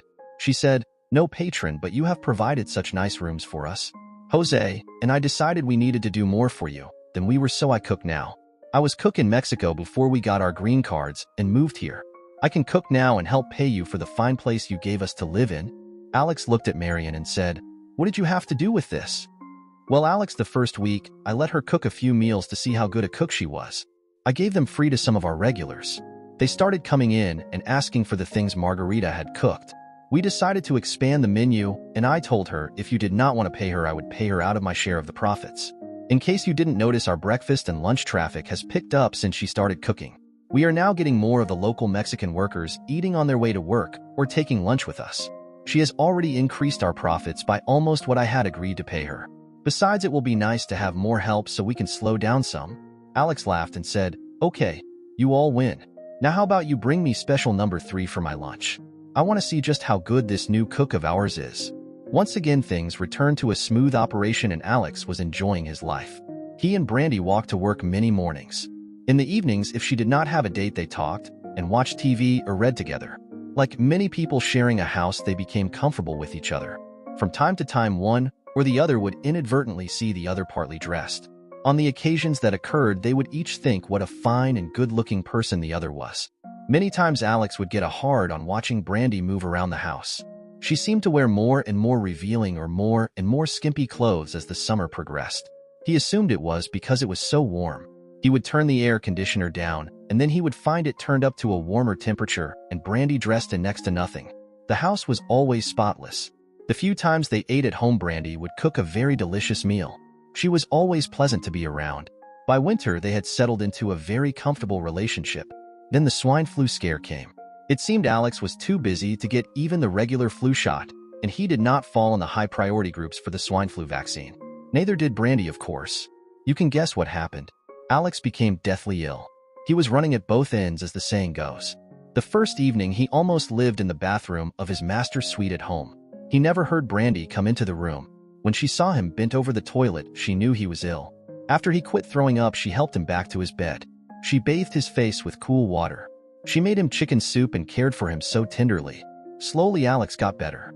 Finally, 5 days after he became so deathly ill, he was able to sit in his sunroom and watch TV. He was too weak to go to work, but he could at least read and be up for a change. Brandy came into the room with his lunch, and he realized she had been there with him all through his illness. He had awakened from time to time to see her lying on the bed beside him. When he would move, she would wake and try to make him more comfortable. He felt embarrassed. While Brandy was walking toward him with the light lunch of soup and sandwich, she stumbled and almost dropped the tray. Alex stood as rapidly as he could and helped her sit it down. Her face was pale and she was sweating. He reached his hand out and felt her forehead. She was burning up with fever. "Brandy, you're sick too. Why are you doing all this work and bringing me this meal?" Brandy looked at him a moment and then turned away. She trotted toward her room, and he could hear her in the bathroom throwing up. Alex rushed to her side and began helping her. He held her while she threw up her intestines. He got a clean wash rag and gently washed her face, then guided her to her bed. For the next 6 days, he returned the favor she had done him as he nursed her through her bout of the flu. One day, after she was getting better, she was wearing one of her more skimpy gowns. The way she was laying, he could see down the top. He raged at himself because he felt his emotions shaking. How could he be thinking of a thing like that when Brandy was so sick? Besides, she worked for him. He firmly believed a man should not get his meat where he got his bread. Put another way, a man didn't screw the help. Brandy saw Alex's reaction, and a small smile came to her lips. Thankfully, Alex did not see her smile. Alex very rarely got to see his children now. Even though he had more liberal visitation than right after the divorce, Alice put every roadblock she could in front of him. Any excuse she could come up with to prevent the visitation she would use. After the will had been read, Alex had gotten the investigators' reports on the actions of Alice and the judge, and tried to recoup some of what she had taken in the divorce. As far as could be determined, she had spent the entire amount already.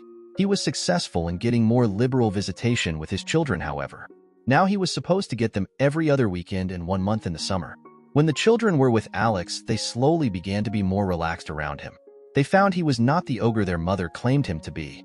It surely helped that many times Brandy was there too. She and the children became very friendly, and when she was not there, they would always ask about her and seem slightly upset she was gone. One Sunday evening, after Alex got home from taking the children back to their mother, he found Brandy sitting in the den with a glass of wine and a book. He sat with her and poured himself a glass of his favorite Scotch, the Glenlivet. They sat in companionable silence, drinking their favored beverage and stealing glances at each other. Alex had been noticing that for the last several months, Brandy had not been going out at all. As far as he could remember, she had quit dating shortly after he had moved into the house with her. He looked at Brandy and thought how terrifically beautiful she was. Almost without thinking, he said, "Brandy, could I ask you a personal question?" Brandy looked up at him and felt her stomach twist. He looked so serious. She wondered what could possibly be wrong. She said, "Of course, Alex. You can ask me anything." "Brandy, I don't mean to pry, but, well, I was watching you and thinking what a wonderful person you are.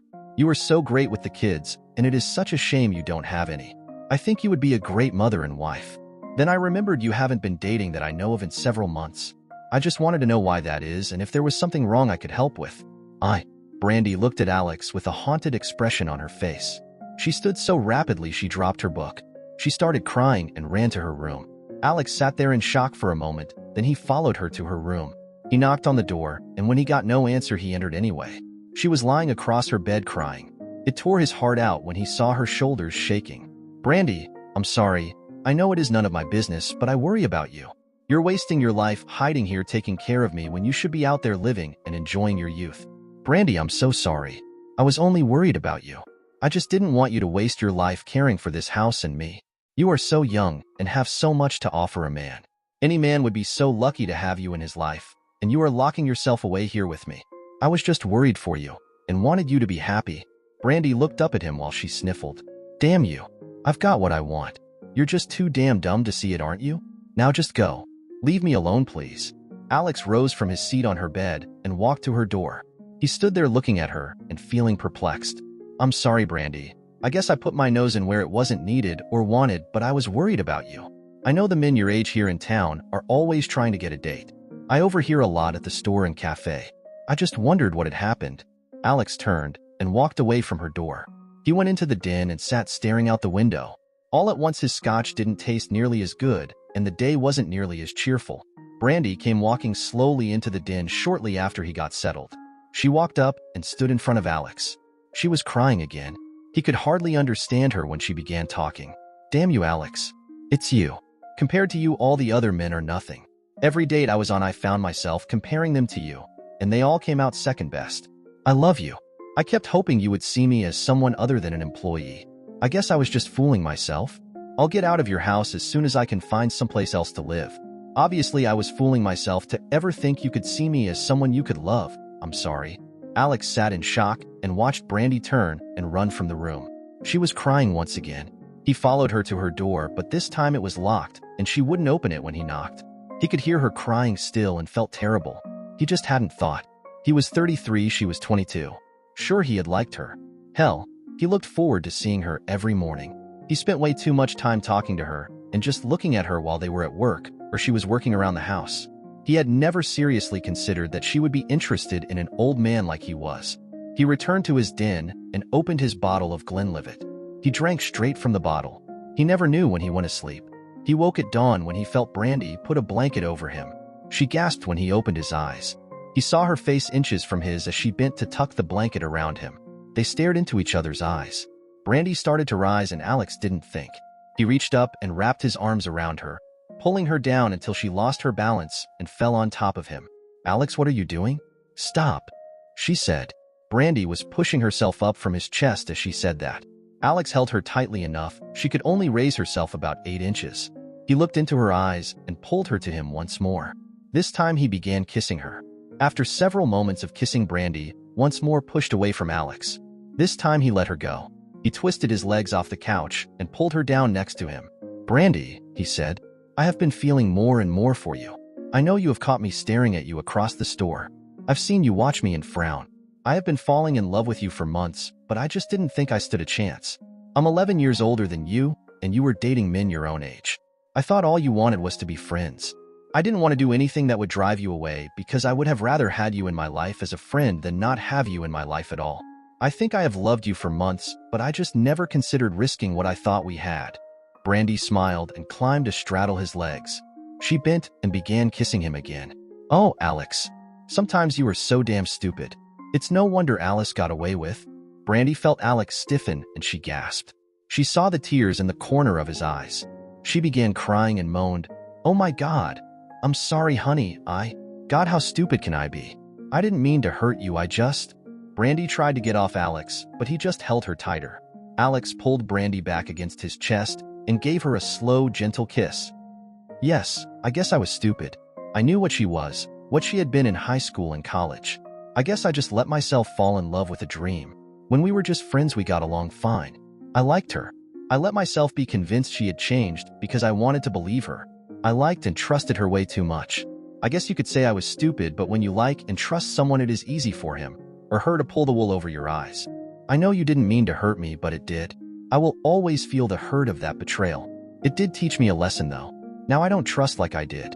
I find myself wondering if my friends and customers are lying to me or trying to cheat me. I hate myself when I have those thoughts, but it is so hard not to.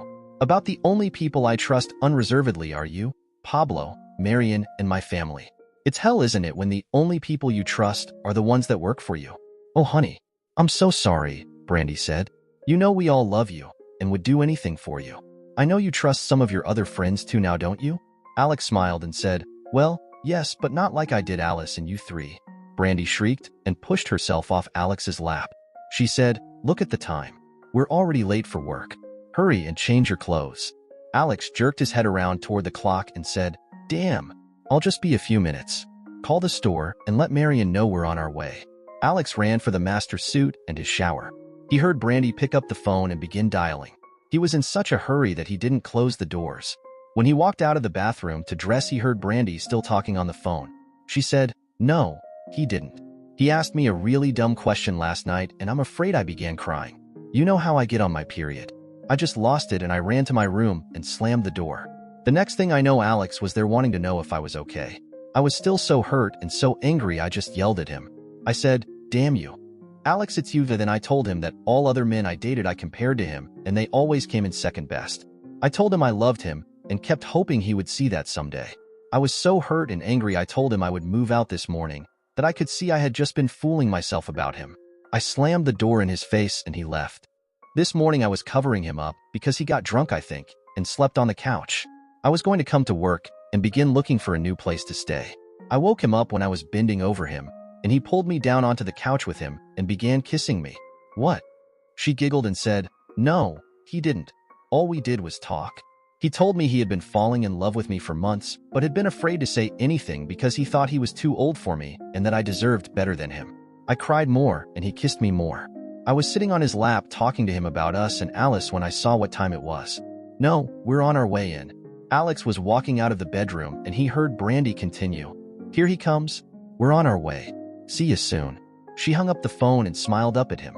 Brandy jumped up from the chair and ran to Alex. She gave him a quick kiss on the lips and smiled. "Are you ready to go now, honey? I'll cook your breakfast at the store." Alex smiled and wrapped his arm around Brandy as he led her toward the door. Since his house was only a block from the business they usually walked.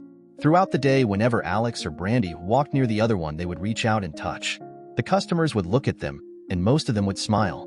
It was obvious something had happened between Alex and Brandy. Most of the customers said it looked like they had both gotten their heads out of their butts and admitted to each other what everyone in town already knew. They were deeply in love and belonged together. Most of the people in town had despaired of Alex ever realizing he and Brandy belonged together. It had been a standing joke that he always knew where Brandy was and looked at her like a love-struck hound dog. Gossip spread over the town like a grass fire. By noon, the little store and market had already done more business than they usually did in a whole day. It seems like everyone had to come in and see for him or herself. The next day was one of Alex's normal trips to Sam's. He asked Brandy if she would come with him to help him this time. This wasn't totally out of character because occasionally he would take one of the women or Pablo. This time, though, Alex seemed quieter during the first part of the trip. Normally, he engaged in some light conversation while he drove. Brandy was beginning to worry by the time they pulled into Sam's parking lot. It was still early, but they had a business card and liked to get there during the hours they were only open for business customers. When she heard Alex sigh, Brandy turned toward him. His hands were gripping the steering wheel so tightly she could see the strands of muscle on his forearms. Now she was really apprehensive. Alex turned toward Brandy and said, "Brandy, I've been thinking about our talks the last 2 days. I know we haven't dated, but what the heck? I've known you for 4 years and have worked with you for 3 of those years. I have even lived with you now for almost a year.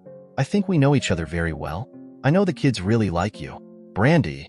Alex took a deep breath and got a scared look on his face. He said, "Brandy, I would like for you to marry me. If you will, we can buy a ring when we get inside." Alex stopped talking when he saw the blank look on Brandy's face. She began crying, and he felt like the bottom fell out of his stomach. He said, "Oh, hell, I'm sorry. I didn't mean to upset you. Just forget." Brandy jerked her head up and yelled, "No, I won't forget it. Don't you dare take it back. Yes, I'll marry you, and yes, we can pick out a ring today." She launched herself across the seat and wrapped her arms around Alex. She began kissing him and smiled through her tears. They just sat and held each other for a while, then Alex pushed her back. "Honey, we had better go inside. Marion needs some of the things I am buying today for the lunch rush." The couple walked into Sam's Club hand in hand, leaning on each other. Brandy was looking up at Alex's face the whole walk. They got a cart, but the first stop was the jewelry counter. It took almost 45 minutes for her to find the perfect ring, but she did, and wonder of wonders, it fit perfectly. They purchased it before finishing the rest of their shopping so she could begin wearing it immediately. As they walked through the store, Brandy kept looking at her left hand and smiling. On the trip home, for the first time, Alex and Brandy were unhappy his power stroke had captain's chairs. She had to settle for holding his hand rather than sitting next to him like most lovers do. When they arrived at the store, Alex backed up to the loading dock and they began unloading supplies. He was walking into the store with a load when he saw Marion shriek and grab Brandy's hand. She pulled it up before her eyes and smiled. She pulled Brandy into a hug. Marion looked over Brandy's shoulder and said to Alex, "Well, it's about time you did this. We were all about to give up on you." She broke the embrace she had with Brandy and walked to Alex. After she gave him a big hug, she reached into her pocket and pulled her cell phone out. For the next 30 minutes, almost no work got done because Marion was calling all the regular customers and her friends to tell them Alex had finally got his head out of his butt and asked Brandy to marry him. Brandy set the wedding date for 6 weeks after her engagement to Alex. They were having the wedding and reception in the restaurant on a Monday evening. Since that was one of the days they did not serve supper, it worked perfectly. Brandy's parents came in the week before and stayed with her and Alex. Of course, Brandy had already moved her things into Alex's room, but her parents were fine with that. The restaurant was overflowing with family and the very closest of the couple's friends. There was no room for other guests. Alex and Brandy were so well thought of in town that they had arranged to use the local VFW for the reception dance where all well-wishers would be welcome. The public reception was to begin at 8 p.m., which just gave everyone at the wedding time to see the couple married, participate in the pictures, and have a supper with the bride and groom. After the meal, everyone departed for the VFW located 3 blocks away. During the cake-cutting ceremony, Steve Jensen, the attorney, walked up to the table beside the bride and groom. "Quiet, please," he said.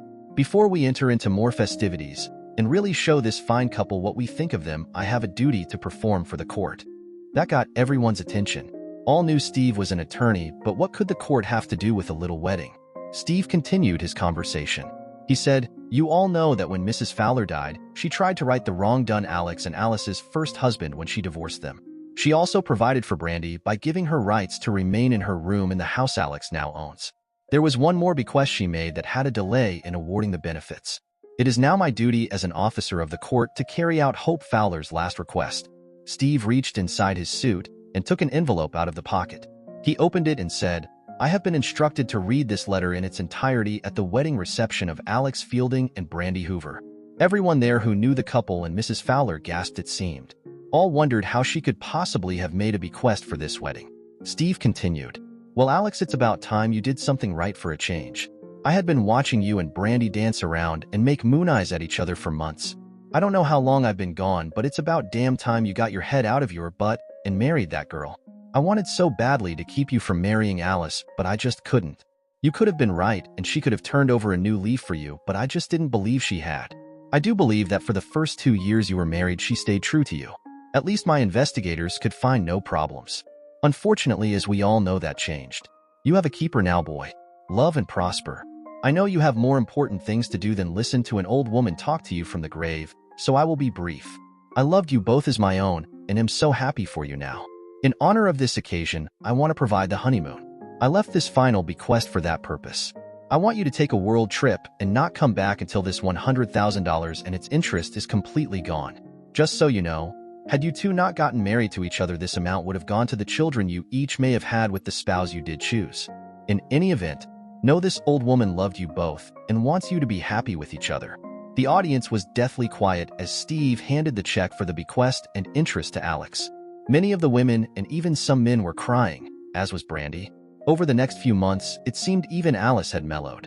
She was calling and letting the children spend more and more time with Alex and Brandy. Alex always had to go pick them up and deliver them, but he was happy to do that. He was getting to spend way more time with his children than the court had mandated. Alice never came to the car to talk, but he could see her inside the door when he picked up the children. She seemed to not want to leave her home any longer. Alex questioned the children about her, but all they could tell him was that mother didn't go out as much anymore, and she had told them they needed to spend more time with their father. About 11 months after Alex and Brandy married, they got a phone call from Child Protective Services. The worker said, "Mr. Fielding, we have your children in foster care. Should you so desire, they will be released into your custody if you make arrangement to pick them up." Alex was shocked and asked, "What happened to their mother? They are supposed to be in her custody." "Oh, God, she or one of her boyfriends didn't hurt them, did they? Are they okay?" Alex yelled into the phone. The caseworker let Alex finish his questions, then said, "Relax, Mr. Fielding. Your children are fine. Their mother is too ill to care for them any longer, and they want to come live with you if you want them." "Of course I want them. How could you ask that? What do you mean their mother is too ill to care for them? What happened to her?" Alex asked. The worker replied, "I am afraid I cannot go into their mother's health problems, but perhaps you can get that information from her. I am told she has requested you visit her before you take the children home with you. She is in St. John's Medical Center here in town. Now, if there is nothing else, you can stop here at our office and a caseworker will accompany you to pick up your children after the proper paperwork has been taken care of." Brandy was watching Alex while he was talking on the phone. Her face looked puzzled and worried at the same time. As soon as Alex hung up, she asked what had happened. After he told her, she said, "Of course we want the kids. Why would anyone think any different? Do you want to leave now?" "Yes. Let's go and see if we can get them settled in time for bed." Alex and Brandy were horrified at the amount of paperwork involved in just picking up the children, but they finally got it all done and were taken to the home of the older couple who had the children. When the door opened, Sam looked up and saw who was there. He darted past the foster family and caseworker to hug his father. Julie was not far behind, and she grabbed Brandy and hung on for dear life. Sam looked up at Alex and said, "I told them you would want us. I knew Mama was wrong about that. Can we please go home now? I don't like it here." Alex smiled and said, "Yes, Sam, we can go home now. You and your sister get your things and we will go." On the way home, Brandy was watching Alex. She reached over and put her hand on his thigh. "Honey, what's the matter? We have the kids and everything will be okay now. Why do you look like that?" Alex sighed and said, "The caseworker said that Alice wanted us to come see her in the hospital. I just don't know if I want to, and I am not sure I could do it even if I did. Honey, it's over between you and her. If she is so ill she can't care for the kids, don't you think we should at least do this one thing for her? After all, she is their mother." Alex sighed and agreed. He turned the car toward the hospital and drove silently until they had the car parked. He looked in the back seat and said, "Okay, kids, let's go see your mother so you can tell her goodbye for now." Both children held back and seemed afraid. Sam started to cry. Alex looked at him and said, "Okay, guys, why don't you want to see your mother? What's going on?" Julia looked at Alex and said, "Daddy, Mother told us we were not supposed to touch her or kiss her and to not touch anything she had been using. She said she didn't want to make us sick. We're scared she will make us sick if we go. Do we have to? She said she was real sick and people should stay away from her." Alex looked at Brandy, then said, "No, kids, you don't have to touch her, but we promised we would see her before we took you home. Brandy and I have to go, but you can stay out of the room if you want to. Now let's go." When they got to the hospital reception area, the volunteer directed them to the hospice unit. She wouldn't tell them why Alice was there, but said one of the workers there could help. When they got to the proper wing of the hospital, they were told to not touch anything Alice had been using and directed to the room she was in. Alice looked up when they walked into her room. She smiled slightly and said weakly, "Alex, thank you for coming. I could always count on you, couldn't I? You don't know how much I hoped it could have been different with us. I tried so hard, honey. I just couldn't be what you needed me to be. You deserved so much more." Alice looked behind Alex at the two children peering into the room from the hallway and continued, "At least we made some good babies. I always loved you for that, and I'm so sorry now I treated you like I did, not letting you see them much. I was just so angry with you for so long because I felt like you were trying to keep me from things I needed. I felt like you deserved not having something you needed. Heck, I'm even sorry about the way I treated you in the divorce. I guess you know by now I won't be here much longer. You know you were right when you said I needed to be more careful or my lifestyle would kill me. I guess it did. If they didn't tell you I have AIDS and some other STDs as well, Jason and all the jocks I was screwing have it too. We don't know which of us gave it to the others, but I guess that's not important now. You know I did love you. I always came back to you. I always thought of you when I was with the other guys. I just couldn't be happy with one man, and like you said at college, that killed me. Please take care of my babies for me, and try not to let them forget me." Brandy had tears in her eyes while Alice was talking. Alex asked Brandy and kids to leave them alone for a minute. Brandy and kids walked out of the room. Alex walked closer to Alice's bed. He said, "Alice, if you think in these last moments I would say something nice to you, it is not happening. To be honest, it is a great pleasure watching you suffer. I was a fool to think that a 304 like you would change, but I guess once a bitch, always a bitch. As for you telling me that you love me, that is the biggest bullshit story you can ever say. People say that the person on deathbed never lies, but you are a bitch, so even if you die right now, I won't believe your love. Ever since our divorce, I wanted to see you suffer, but the thought of my kids being with you stopped me. Looking at you today makes me content and happy. I hope your body rots while you are still alive. Brandy and I will love the kids and care for them. Goodbye, and hopefully death comes to you slowly and painfully. When you are dead and they bury you, I will come and piss on your grave." A tear ran down Alice's cheek, and she was hyperventilating now. Alex left the room. Late the next day, Alex received yet another phone call from Sinnerton. The voice was crisp and businesslike. "Mr. Fielding?" After Alex verified his identity, the man continued, "This is Dr. Douglas from St. John's Hospice. I regret to inform you that your ex-wife passed away due to a cardiac failure at 3:17 p.m. this afternoon. I'm sorry. The remains have been transferred to Grogan's Chapel for cremation. If you would contact them for any instructions? You are the only person she listed as an interested party, so I am truly sorry, sir. Goodbye." Alex and Brandy took care of Alice's final disposition and had her ashes buried in the Steelville Cemetery along with her parents and grandmother. No, Brenda did not let Alex piss on her ashes. Several months later, Alex was once again sitting in a hospital room. This time his 10-year-old daughter and 9-year-old son were with him. They were looking at Brandy lying in a hospital bed, smiling down at Joseph Howard Fielding, born just 3 hours before. They all felt such happiness it was hard to imagine just 18 months before they had been so shattered by Alice's death. Once again, all was well in Steelville. Hey listeners, thanks for tuning in to Whimsy Woven Stories. Like the video and drop a comment, and hit subscribe for new audio stories every day.